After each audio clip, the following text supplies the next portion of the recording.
Lord, form a hedge of protection around us.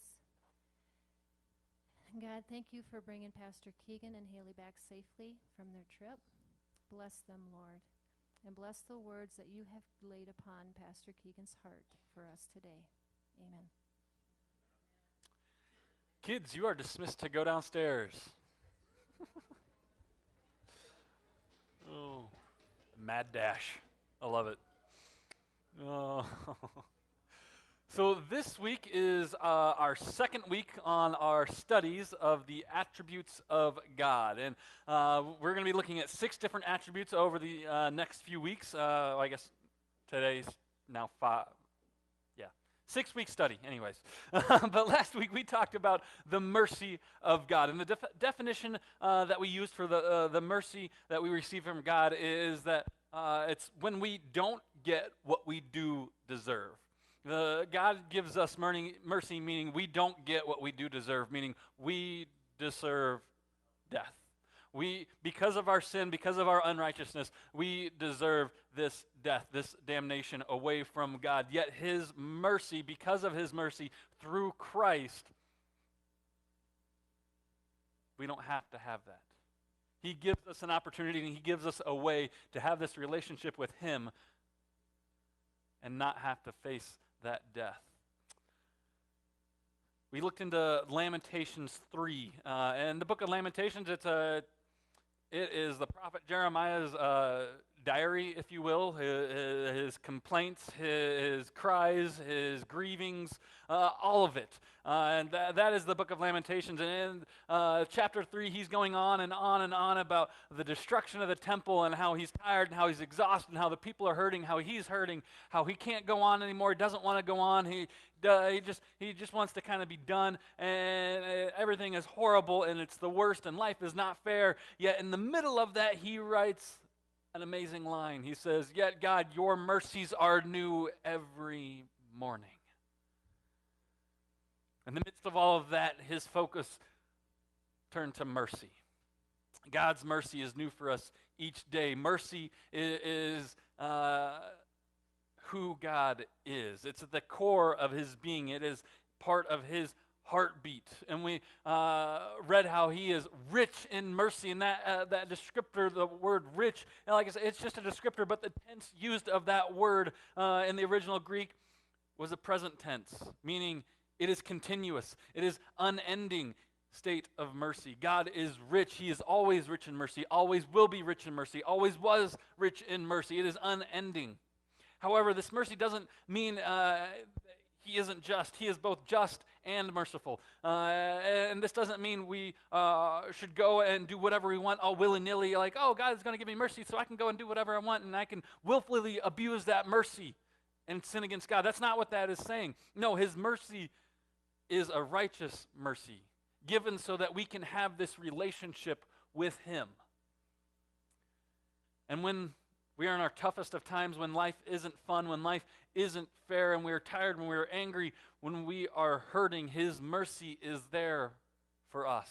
And His mercy brings us hope in the midst of the tiredness, in the midst of the trauma, in the midst of the anger, in the midst of the hurt that we are experiencing.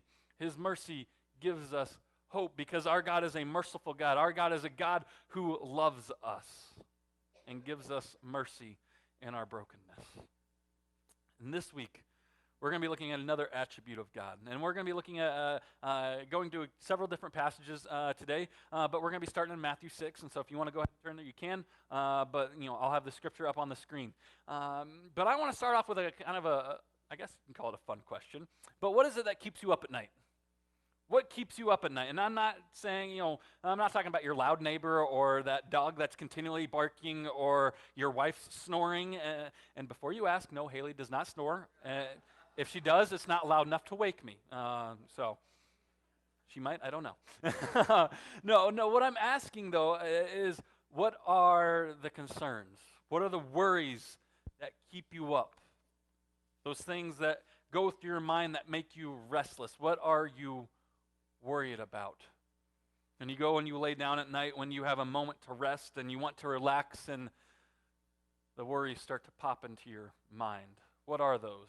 For you, maybe it's the things that you're seeing or reading in the news, everything that's going on, the brokenness that we see. Maybe it's the war and the conflict that we see happening all across our globe. Maybe it's the unrest and the division that we see in our country and even in our own communities. Maybe it's the economy that we see and how things are going, and we're worried about that. There's uncertainty all around us, and we're going, how are things going to work? How are things going to click together? How are we going to make it through this as an individual, as a family, as a community, as a country? How are we going to get through all these things that are going on? Maybe it's a little bit more practical, hands-on. Maybe it's an aging parent that you're worried about. What's going to happen? What are these next steps that are we're going to be going through, or an aging grandparent? Maybe it's the next doctor appointment. The last doctor appointment wasn't so great. What are they going to find out at this one? Or they're calling me in for another appointment. What's it going to be about? Families, parents, worry about keeping your kids safe. Am I raising them right? Am I raising them in a way that is honorable? Am I raising them in a way that is good and pleasing? But am I keeping them safe? Am I keeping them away from harm? How can I keep them away from harm when I'm sending them off to school and into a world that is so filled with evil, so filled with hate, so filled with all these things that I don't like, and I don't want my kids to get hurt, and we worry about that. We're worried about finances with the inflation going on. How am I going to provide for my family? I've got bills to pay this month, yet I don't know how I'm going to because my job is not going great, or I've got this debt that I've got to pay off, and so because I want to get that paid off, or I have to get that paid off, I can't get my grocery bill, or I can't pay my electric bill, or maybe it's I can't find a job, or I'm worried about losing my job. Work isn't going so great, and economy is down, and so I'm afraid that they're going to make cuts, and I'm going to be one of those cuts. Maybe you're going, am I making a difference? Am I making a difference in my family? Am I making a difference in the lives of people around me? Am I failing at what I'm doing? Am I failing as a parent? Am I failing as a friend? Or maybe it's something like, I left home today. Did I leave the stove on? Is the coffee pot still going? Did I turn off the oven? Did I lock the door? Some of you are going, I wasn't worried, but now I kind of am. Wow. And the truth is, worry has a way of finding us. It has a way of finding us. And for me, let's talk about some of my worries. I am a warrior, and I don't mean that I go out and I've got a sword kind of warrior. I mean I worry about stuff, and I worry about stuff a lot. All kinds of things. Each week I worry, man, did I make somebody mad at my message? Is somebody upset? Did I say things correctly? Or maybe, did I handle this situation appropriately? Did I handle it in the best way possible? Or how am I going to address this specific issue that I see happening? I've got a meeting, and every now and then I'll get an email saying, hey, we want you to be part of this meeting, and it's with a denominational head or a district department head, and there's not information. It's just, hey, we want you to be part of this meeting. Well, what's the meeting about? Am I in trouble? Are things good? Are things not good? What, I don't know what's going on. And my mind just spirals out. What's going to happen? Did I present my words the way that I wanted? Did they hear me correctly? Or did they hear it incorrectly? Did they take away from it something that I was not meaning? But if I'm being really honest, what it really comes down to, my biggest worry and the thing that I'm most concerned about and most worried about is, who am I going to let down? Who am I letting down? And part of that is, I got to wear a bunch of different hats, and I got all these things that I need to do and all these things that I also want to do. And so I worry, who am I going to let down? I've got all these things I want to do as a pastor, as a husband, as a friend. There's church projects I want to do. There's home projects I want to do. There's car maintenance, and there's all these different kinds of things. I mean, we're all there. We all know what I'm talking about. There's all these different stuff that has to get done, and I'm no different. And so I worry about, how am I going to get it all done? And then if I don't get it all done, what is it I'm going to drop, and who's it going to affect? Who am I going to let down? So what is it that you are worried about? What is it that you're worried about? I want you to think about it for a second, because here's why I ask. And if you're taking notes, I want you to write this down. What we worry about the most often reveals where we trust God the least. What we worry about the most often reveals where we trust God the least. So if we're We're worried about money. Are we really trusting God with our finances? Are we trusting Him to work in our finances? Are we trusting Him to be that provider? If you're worried about your family, are we really trusting God with your family? You know, when things happen and things are going on, are you going to God in prayer? Are you seeking Scripture on how to interact with your family, to teach your family, to lead your family?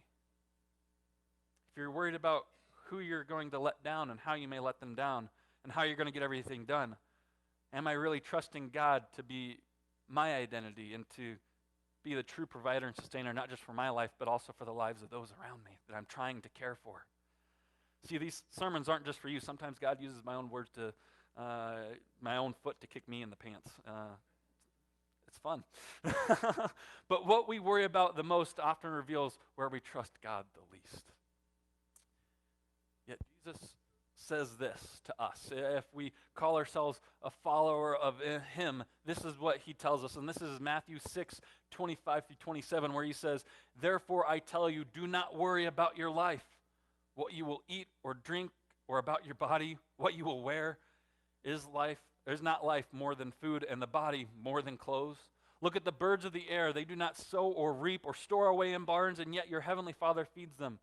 Are you not much more valuable than they? Can any one of you, by worrying, add a single hour to your life?" Now, Jesus isn't saying, live your life aloof. Don't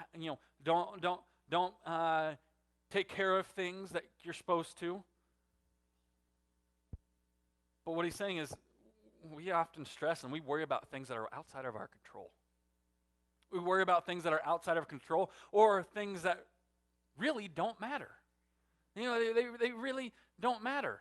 And He even asks, can any one of you, by worrying, add a single hour to your life? You're worried about what shirt you're going to wear and the impression that it's going to make, and you're stressing about it. Side note, probably shouldn't, because I'll go off on track. Anyways, so when I went on my first date with Haley, I was worried about what I was going to wear. I mean, I had tried on all these different shirts, and I was like, I don't know what to wear. I even FaceTimed my sister and said, does this look good on me? You know, I was worried about it. Did that add a single hour to my life? Did that help in any way? No. I hope I wore a good shirt. I mean, I got a second date, so. Sorry, I got way off topic. But how can any one of you, by worrying, add a single hour to your life? What value does worrying have? And we know the answer is no, it doesn't add any value. It doesn't add anything. But we can't stop worrying anyways. Worry has a way of finding us. We have a way of worrying about things that sometimes they do matter. Sometimes they are important. Oftentimes they are important. Yet we focus on them and they consume us. Corrie ten Boom, she was an individual that spent her childhood in a concentration camp, and she is a follower of Christ. And this is something that she said about worrying in one of her books. She said, "Worry doesn't empty tomorrow of its sorrow; it empties today of its strength." I'm going to say it again. Worry doesn't empty tomorrow of its sorrow; it empties today of its strength. We've all experienced that feeling of worry. How am I going to get this done? What's going to happen? What will this look like? How is this going to take place? Which is why today's message is entitled, Living Without Worry. Living without worry. That sounds pretty good, doesn't it? I mean, can you imagine what it would be like to actually live life and not have to worry about a single thing? Oh, that'd be amazing, right? Oh, but to live without worry, we first have to answer one of the most foundational questions that humanity had to answer. In fact, it was one of the first questions that humanity had to answer. It was all the way back in the book of Genesis. You know, I talked about the book of Genesis last week at the very, very beginning. And in Genesis chapter 2, God created Adam, and He gave him one rule, one charge. You can eat from any tree, you can eat from any bush, you can eat any vegetable, any fruit, any of it, except for the tree in the middle of the garden, except for the tree of the knowledge of good and evil. You can eat from any of it, just not that one. And God has created the animals, and he's created Adam, and then from Adam, he creates Eve, and eventually Eve learns the rule, probably from Adam, saying, hey, we're not supposed to eat from that tree.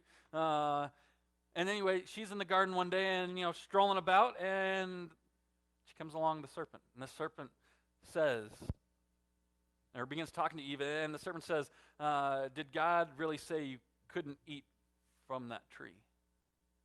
Did God really say you couldn't eat from it? Well, yes, he said we couldn't eat from it, and if we were to eat from it, we would surely die. He didn't say you would die. Surely you won't die. You won't actually die, but you'll become more like him.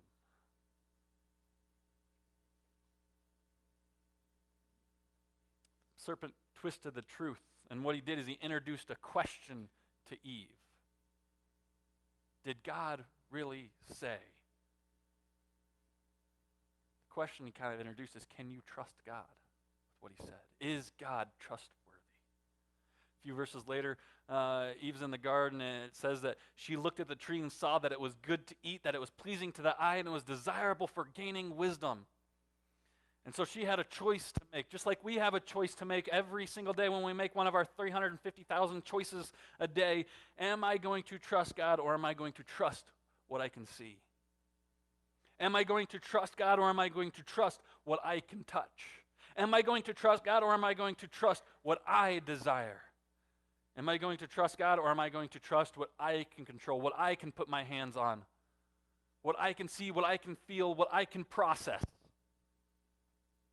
Every single day, every single one of us has to answer that question. Is God trustworthy? Can I trust him? Can I trust him with my family? Can I trust him with my finances? Can I trust him with my work? Can I trust him with my life, with my health? Can I trust God? And that is the attribute we're going to be talking about today. Is God trustworthy? The trustworthiness of God. And in Psalm 62, 7 and 8, the psalmist talks about a God who's trustworthy, how our God is trustworthy. And this is what it says. It says, my salvation and my honor depend on God. He is my mighty rock and my refuge. Trust in him at all times, you people. Pour out your hearts to him, for God is our refuge.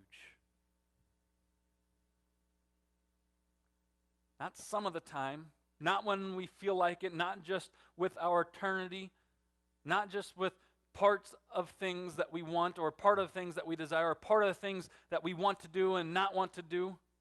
He says, what? Trust him at all times, you people. Trust him at all times, meaning in all things, and pour out your hearts to him. Pour out your worries, pour out your fears, your concerns. Pour them all out to him. Why? Because God is our refuge.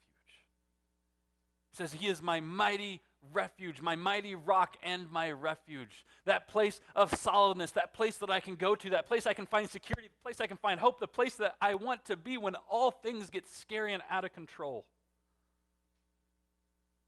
He is our refuge. The psalmist understands the truth, and the truth is this, that God is trustworthy. God is trustworthy. And it's not what he does, it's who he is. He's deserving of our confidence.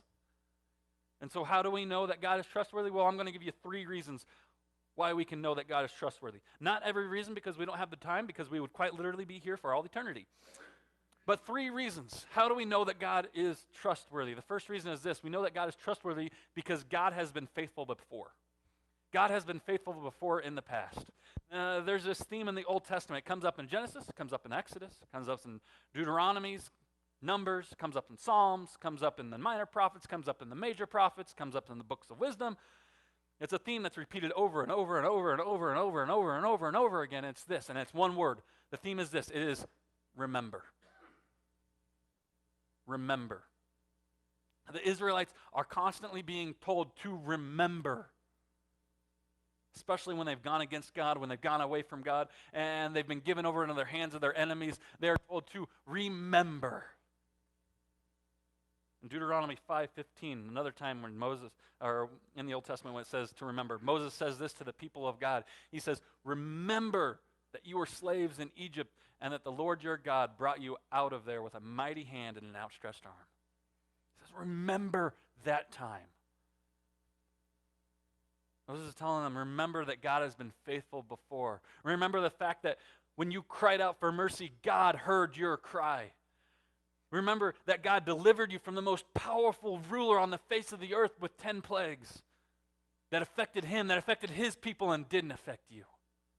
Remember the fact that when you got to the Red Sea, when you were running and you were stopped at the water's edge and you were scared of what was going to happen and you were scared because the army was coming up behind you. Remember what God did? God parted the water so that you could walk across on dry land. God stopped the most powerful military at the time in their tracks and wiped them clean. Remember that when you got to the wilderness, God led you by a cloud in the day and he led you by fire at night. Remember that when you were thirsty, God provided fresh, clean water from the face of a rock. Remember that when you were hungry, God provided manna to fall from the sky.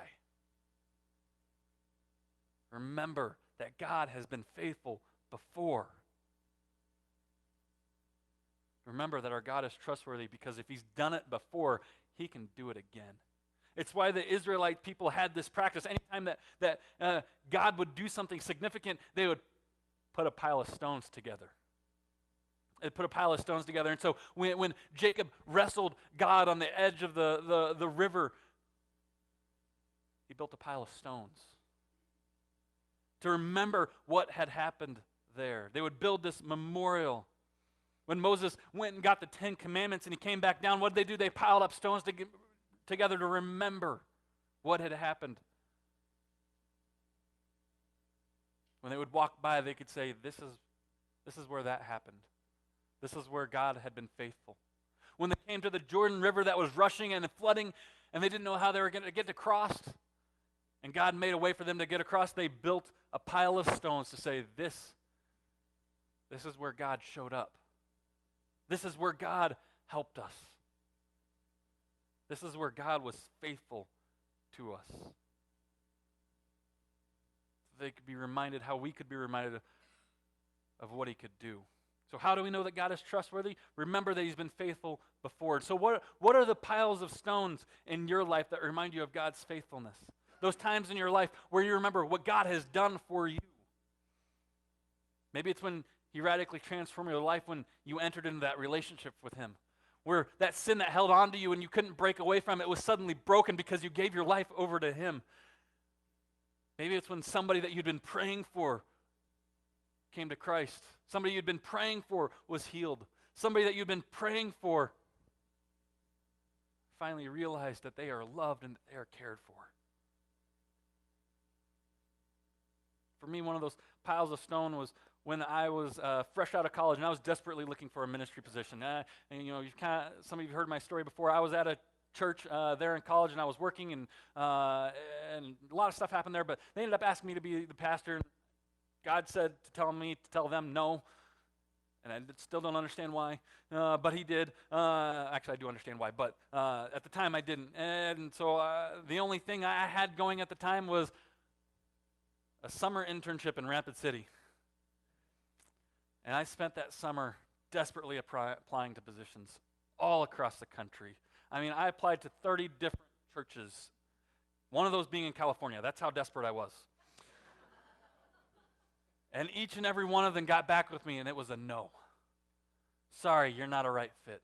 Sorry, we found somebody better. Sorry, it's just not going to work out.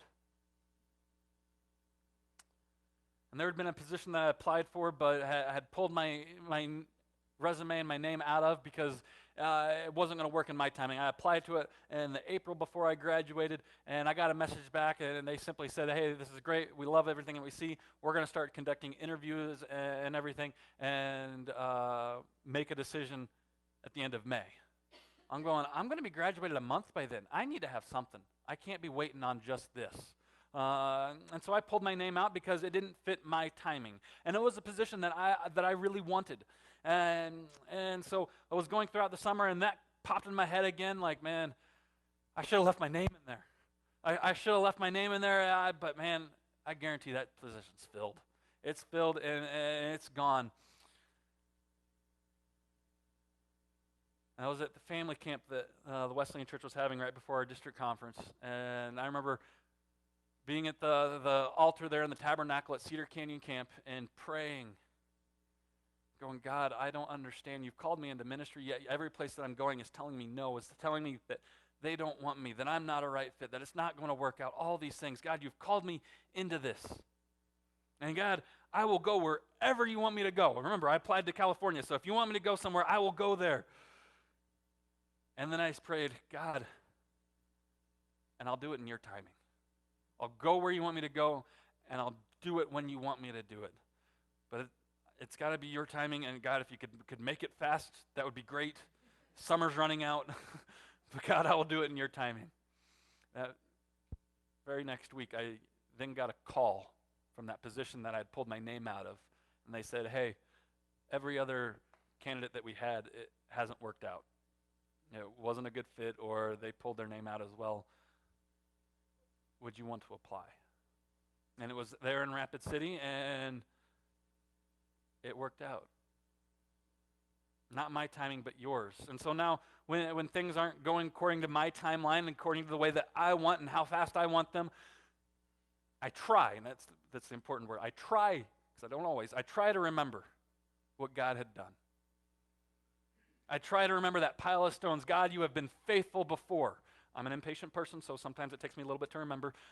But God, I remember what you have done for me. I remember that you are faithful, and you've been faithful before, so I know you'll be faithful now.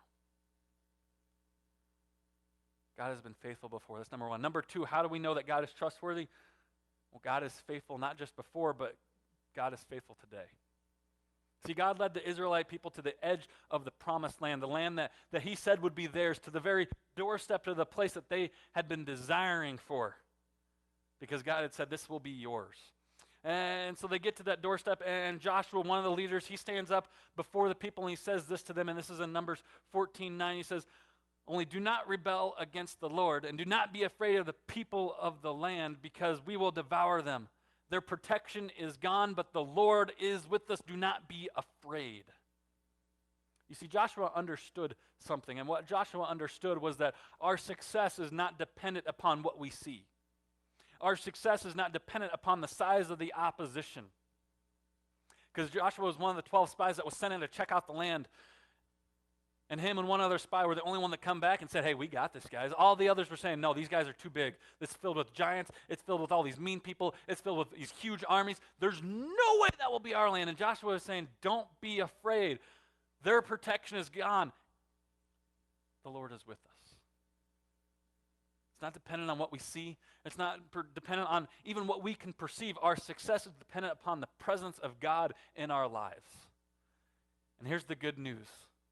The good news of Jesus. Matthew chapter 1, the first chapter in the New Testament, gets straight to the point.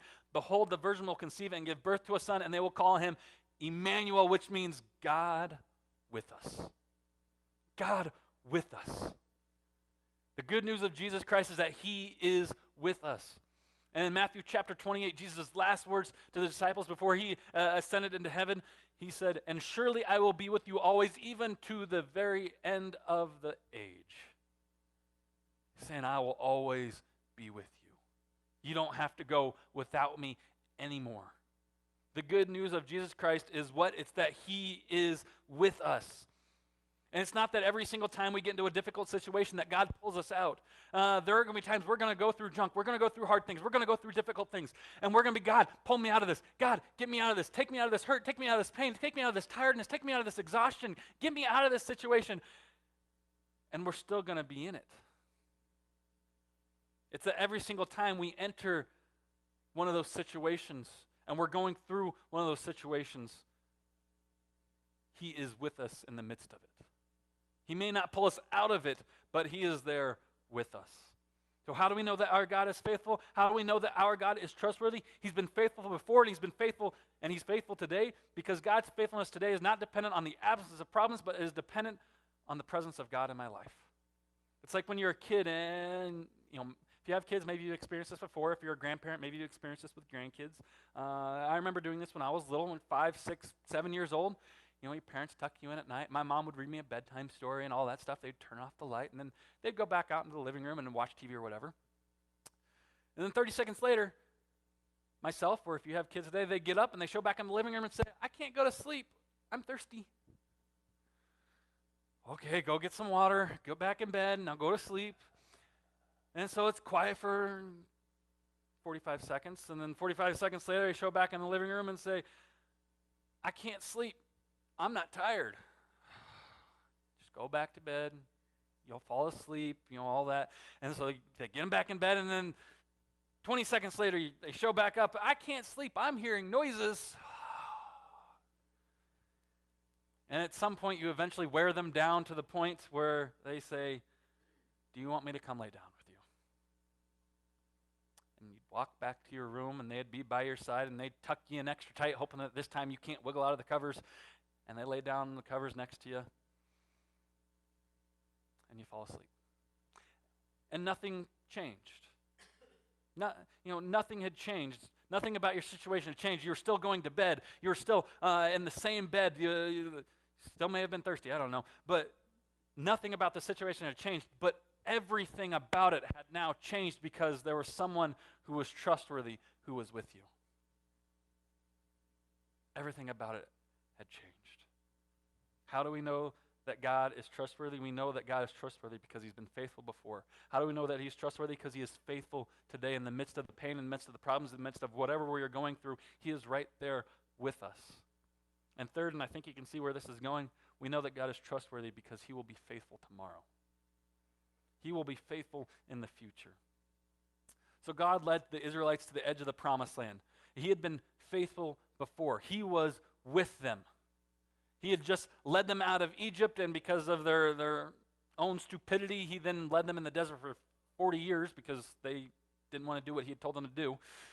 But now the 40 years had passed, and God leads them to the edge of the promised land, and they can see it, and he says, this is going to be yours. Did they trust him? Did they take that step and go in? No. No, they didn't trust him. How do we know they didn't trust him? Because trust is not something that we have. Trust is a verb. It's what we do, and they didn't step into the promised land.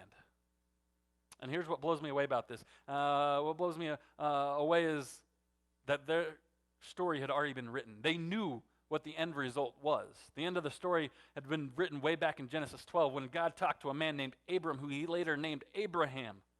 Hundreds of years before Moses, hundreds of years before this point, God had said, I want to bless you. And through you I will bless the world, and I'm going to give you this land where my people will live.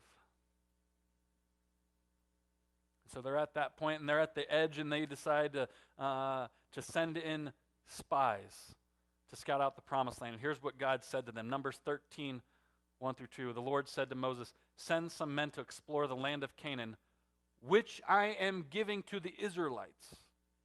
From each ancestral tribe, send one of its leaders. The end of the story was already written. This is the promised land. My people are going to live in it. I am giving this land to you. All you have to do is step into it. And they didn't do it. 10 of the spies came back and said, no. It's too big, too scary. The land is great. It's filled with everything that we ever want, but it's filled with giant people and giant armies with sharp swords. There's no way we can do this. And that's when Joshua came back. He said, no. The Lord is with us. The Lord is with us. But because they stopped, because they paused, and they didn't step in like they were supposed to, I feel so much better about myself when I read it. Because I think, how dumb can you be? God, he's been faithful before. He has said, this is yours. And he's faithful today, and he's faithful in that moment, and you didn't listen. He's going to be faithful in the future, yet you still didn't trust him. I do the same thing. We do the same thing. The end of the story has already been written. End of my story has already been written. And if you're a follower of Christ, God has written the end of your story. Actually, even if you don't follow Christ, the end of the story is still written. But Revelation chapter 21, the second to last chapter of the Bible, this is what it says. This is verses 3 through 5. And I heard a loud voice from the throne saying, "Look, God's dwelling place is now among the people, and he will dwell with them. They will be his people, and God himself will be with them and be their God. He will wipe every tear from their eyes, and there will be no more death, or mourning, or crying, or pain, for the old order of things has passed away." He who was seated on the throne said, "I am making everything new." Then he said, "Write this down, for these words are trustworthy and true." The end of the story is already written. And some of you, you're going, you know what? That's awesome. I believe that. Is God trustworthy? Yes. I can see his faithfulness in my past. I can see where he was faithful in my life. Yes, I know that he's faithful today because he's with me today. I know it. I can feel it. I can see it. Even if I can't see it, I know it. I believe it. Do I think he's going to be faithful in the future? Absolutely I do. Yes, I do. What about the thing that I'm worried about? What about that thing that fills me with fear? What about that thing that I'm afraid is going to happen, that's consuming my mind, and it's the only thing I can think about? What if it happens? You know what? That's a fair question. That's a fair question. What about if the thing I'm worried about happens? I'll share with you a little story. When I was in college, I was the youth pastor, went to a youth camp, and I was helping with a youth activity on the high ropes course. It was my youth group's turn to go on the high ropes course and everything. And some of the kids wanted to do it. Some of the kids didn't want to do it. They're like, I'm not getting up there. Okay. But we had one girl. Her name was Bailey, and she was scared. She was scared, yet she really wanted to do it. Like, it was one of those like, I want to do it, but I'm also afraid. And she had some friends with her that were encouraging her and assuring her that she would be fine. The guy running the ropes course, the experienced guy, he's like, "Hey, you'll be okay. We haven't lost anybody yet this summer." No, I mean, he was joking around, but he's like, "No," he's like, "You will be safe." And so she goes. And we're all excited for her. And they, to help her feel better, they put me as her anchor. And so what that means is the rope that was tied to her harness, it was attached to the pulley and everything, it was attached to me. And I was considerably bigger at the time, and she was like 120 pounds. And so, like, even if she wanted to with all her might try and pull me, like, she wasn't going to budge me. And so they're like, "See, Keegan's your anchor. You're not going to fall." And so it made her feel a little bit better. And so she's going on the course. She's doing great, and she's climbing, and she's walking along the ropes, and she's doing great. Well, then it came to this one place where you have to make this leap. You have to leap onto the next platform over. Her friends go before her, and they make it across, and they're cheering her on. "Come on, Bailey, you can do it. You've got this." And so she gets over to the edge, and you can see the determination on her face. She's like, I can do this. But also a little bit of fear because she's like shaking. Like, "I'm going to do this." And so she takes a big old leap, and she falls short. But she went just far enough that she grabs onto the platform. But she wasn't strong enough to pull herself up. And so she's sitting there, and she's dangling, and she's terrified. She's so scared to let go. So scared to let go. And she begins to cry. And her friends are encouraging her, "Bailey, you've got this. Pull yourself up. You can do it." Some of them, "Hey, if you can't pull yourself up, it's okay. Just let go. You'll be fine." And she starts crying, "I can't do it. I can't do it. I can't do it. I'm too afraid. I'm going to fall. I can't do it."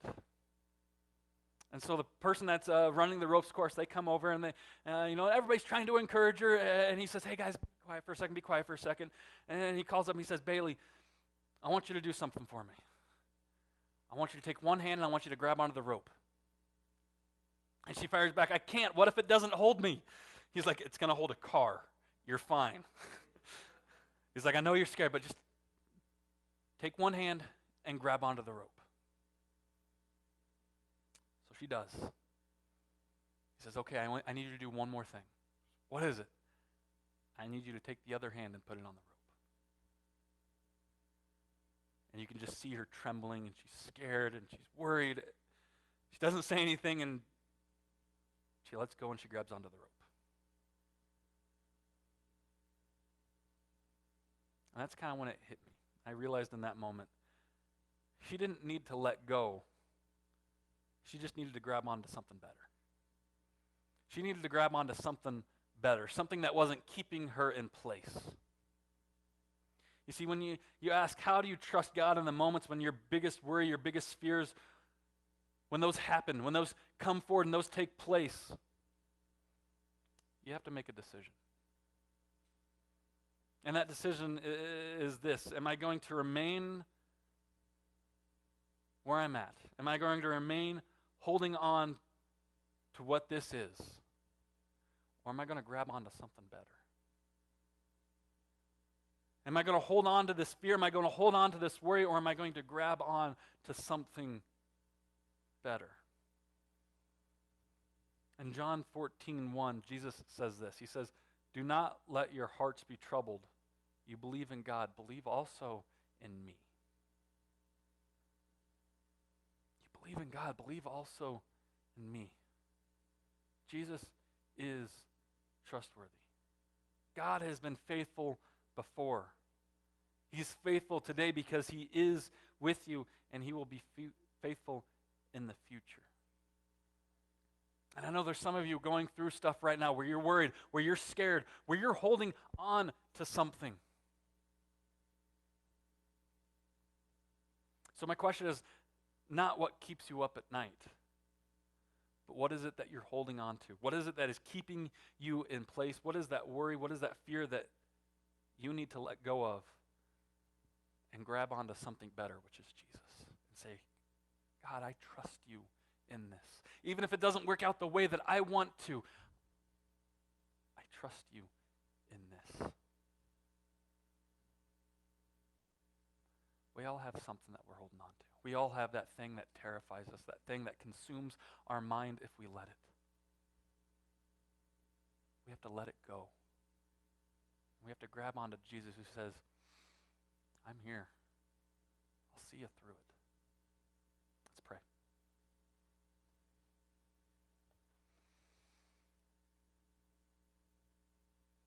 Heavenly Father,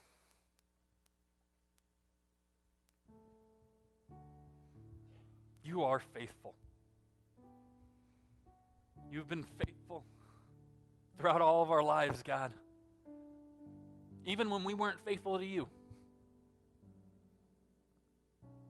you've been there.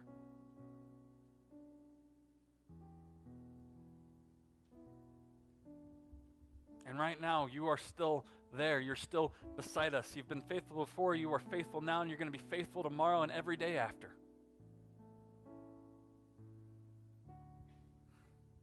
God, I pray that whatever that worry is that we have, God, that you help us let it go, that we grab onto you.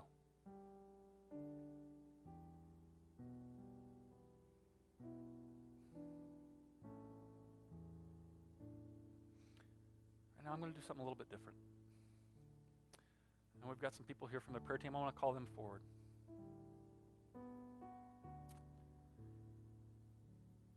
And if you're holding on to that worry, and it's consuming you, and it's holding you, and you know you need to let it go, you need to grab onto something better, you need to grab onto Jesus,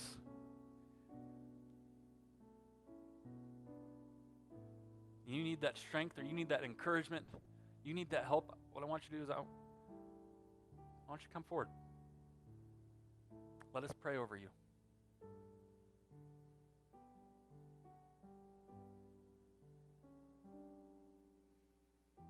And even if you don't want to right now, I encourage you, find somebody afterwards. Because God is faithful. He's so faithful that he even sends people to help us, that love us, that care about us.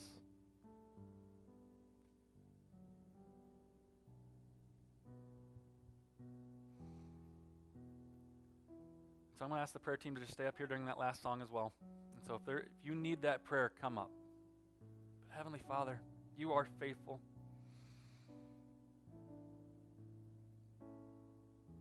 Help us to grab onto you in the midst of our worries, to trust you with what is going on in our life, whether that be our health, whether that be our finances, whether it be our family, whatever it is, God, that we are trying to control, that we are